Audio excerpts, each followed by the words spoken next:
So what's the secret to running effective meetings? Well, one of the things we talk about within EOS, Entrepreneurial Operating System, is a level 10 meeting. What's a level 10 meeting? I'm going to explain to you. So we're looking at having a meeting once a week, first and foremost with your leadership team, and then we break it out further, is that each individual function will have a level 10 meeting with their teams. The structure and the format is exactly the same. So we have the meeting on the same day, at the same time, every single week. We start on time and we finish on time. So let's say, for example, we have our level 10 meeting at 10 o'clock on a Monday morning. Cool. What we're looking at doing is we're looking at starting on time. So what we may need to make sure is early is on time is late. What do you mean, Adam? That doesn't make sense. Right, if the meeting is to start at 10 a.m., everybody sat down ready to go at 5 to 10. That means that early is on time. So if people start walking in at 10 o'clock, then actually we're late because we're not starting the meeting on time. So just worthwhile bearing in mind. So the reason why we're calling it a level 10 meeting is we're scoring the meeting on a scale of 1 to 10. We're looking at starting the meeting at 10, and we may well knock off points as to the reasons why we'll not get there. And I'll come back to that at the end. That's why it's called a level 10 meeting. So the first thing that we're starting off with is we're starting off with what we call the segue. This is an opportunity to go around the table of whoever's in the meeting, and it's one piece of good news business, one piece of good news personally. We're not looking to spend the 25 minutes telling everybody what we did over the weekend. Short, snappy, straight to the point. What we're then looking at doing is we're then going through a piece around reporting. So we start off by looking at the scorecard. So these are things that we're tracking, both leading and lagging indicators, the things that we're looking for over the next 90 days, which is going to give us the visibility and understanding about what's going on within our organisation. And when we know and understand what's going on within the organisation, we're able to make decisions. So what we're looking at doing is, are we on track, which means that we're hitting the number or the measurable that we're doing, tick in the box, great, or we're off track. If we're off track, what we're then looking at doing is to dropping it down onto the issues list. The next thing that we're looking at doing is we're looking at the rocks. So these are the goals or the objectives for the next 90 days. Typically, most individuals will have 1 to 3 things that they're focused on doing over the next 90 days. Again, we're looking at it and going, are we on track or are we off track? If we're on track, great.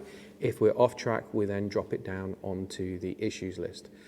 We're then looking at going, is there any customer or employee headlines? So it may well be something that we just need to communicate through, first and foremost internally, and then second of all with the rest of the organisation. We're also looking at reporting on the to-do lists, looking at the list that we created from last week and making sure that the things that we assigned people, that they've been done. If they've not been done, then we can drop it down onto the issues list. So you can begin to see that we're spending time just asking, are we on track or are we off track? And then we get to the stage of building out what we call the issues list. So the issues list is the issues, the problems, and the opportunities that are going on within the business at this moment in time. And once we've collated the list, and that list has come from things that have just come up in the last 7 days, they've come from understanding of the things that are off track, and it may well be the case that they've come from everywhere else. So once we've got that list, we're now prioritising what are the top 3 things that we need to discuss and understand first.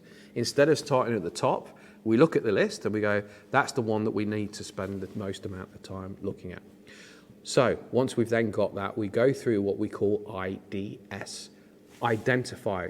So actually be really beginning to understand what the real issue is. Because sometimes what we believe the issue is not actually the issue. There's something which we call the issue behind the issue. And the way that we do that is by discussing it.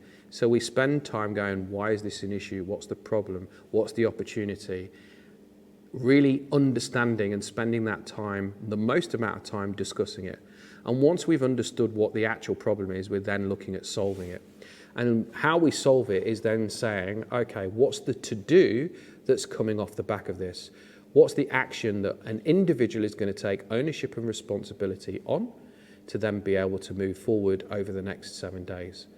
So you can start to see that people are taking ownership and responsibility for things they need to do, knowing that we don't then need to discuss it outside of the meeting, because if it goes on the list and somebody completes it, it gets ticked off.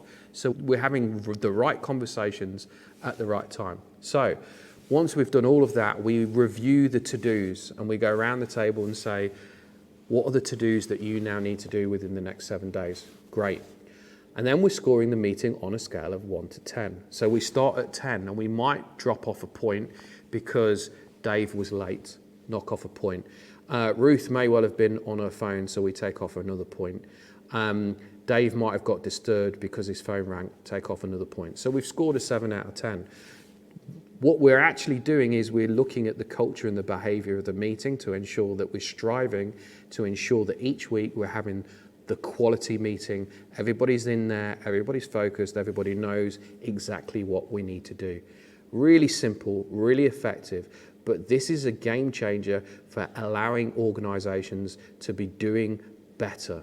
Having the right meeting at the right time, reporting on the right information to help the boat go faster. Hey, if you want to know more about EOS, there's some more videos below on the specifics, the process, the model, and a number of the different tools that we've got on there. If you want to know anything else, please hit subscribe, please ask questions. I'm here to help. Adam Harris, EOS Implementer.